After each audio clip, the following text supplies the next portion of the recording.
let's not pretend that there is some great principle involved here. I mean, if it is on, off, and, do it when it suits us and don't do it when it doesn't suit us. I mean, come on, we are all the adults in the room. We know what the game is. The US specifically asked India to buy Russian oil to stabilize the world markets. Yeah. Okay? Right now, if you see, after having first put tariffs on us last year for buying Russian oil, the US then again lifted its sanctions because on Russian oil. They need the oil price down again. Yeah. So today, our largest oil supplier, little less than 40% is Russia. Our largest gas supply is the United States. And that was not the case till the 28th of February of this year. Donald Trump, any discussion of world affairs comes back to him.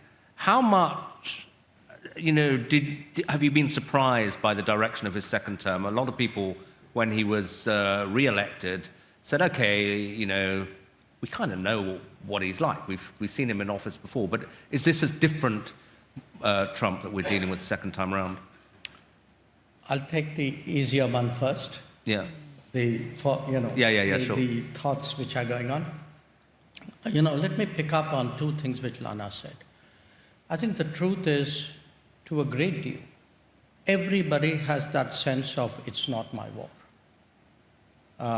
We don't admit it at times, but it's very natural, because at the end of the day, the more stakes you have, the closer it is to you, the more vested you are. It's your war. And for somebody else, the further away they are, it's not their war. I think there needs to be a degree of understanding of that, and the expectation that, my war, as I said, I've had this statement thrown back at me repeatedly, so I don't repeat, I don't want to dwell on it too far, but I think the expectation that in the sense Ukraine, because it is so strong in Europe's calculus, is therefore shared by the rest of the world to the same degree, is no more reasonable than the rest of the world. Each region would have its own priorities. So again, because we keep coming back to Russian oil, look, when we didn't buy significant amount of Russian oil till 2022. Circumstances compelled us to get into that market. And I must say, the Russians have been steady suppliers because they put the cargoes out there, and you go out there and buy oil, whichever is the most reasonable and available oil. But I do want people to remember this. At that time, the US specifically asked India to buy Russian oil to stabilize the world markets. Yeah. Okay?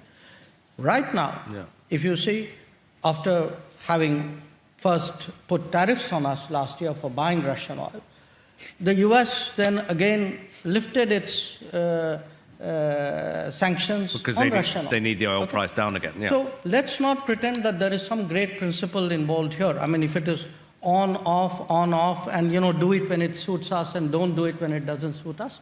I mean, come on, we are all the adults in the room. We know what the game is. So I don't think making this about sanctimony is really warranted. Okay? Well, if you don't like sanctimony, then Donald Trump's your guy. He's very frank about. But wait, hang on. I have one other point. Yeah, please. And that's the resilience point. Because you asked me, saying, what are you doing other than, what can you do other than being a frustrated observer?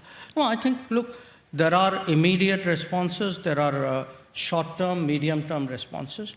What, for example, we heard from Lana is UAE, for example, is de-risking by trying to build alternative evacuation routes for its energy.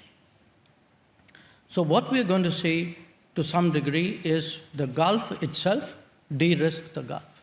Okay? To some extent, the rest of the world will work with the region also to build redundancy, and the IMEC, the India, Middle East, Europe Economic Corridor, is envisaged as one such initiative. But the third one, which is really interesting, I cite my own country as an example. Today, our largest oil supplier, little less than 40% is Russia. Our largest gas supply is the United States. And that was not the case till the 28th of February of this year. The main supplier was Qatar. Sure. So what is happening is the world is also de-risking on the region. People are looking for alternative energy sources and saying, okay, I'm prepared to buy at longer distance, maybe at a higher cost, but there is a greater security about it, predictability about it.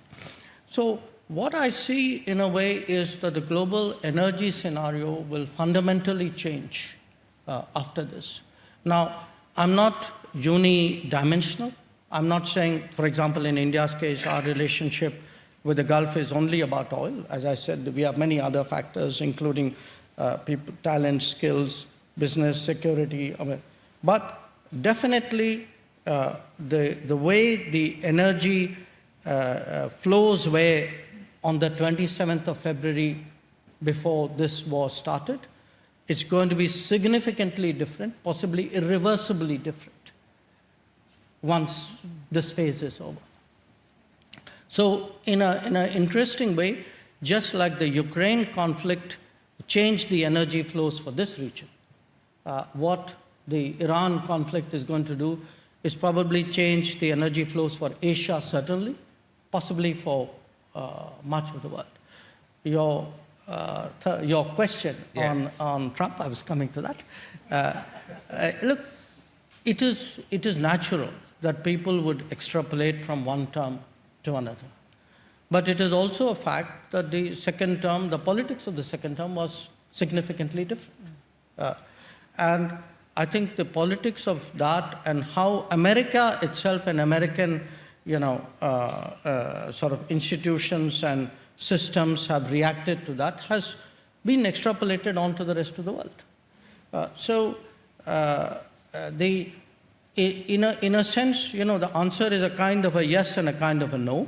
I think what the first term and the run-up to the election had shown us was that there would be a very high degree of change. Okay, and you have to kind of acknowledge it, that much of what happened was actually declared in advance. Tariffs, for example. It's just that a world accustomed to its habits did not actually think this would be carried out. This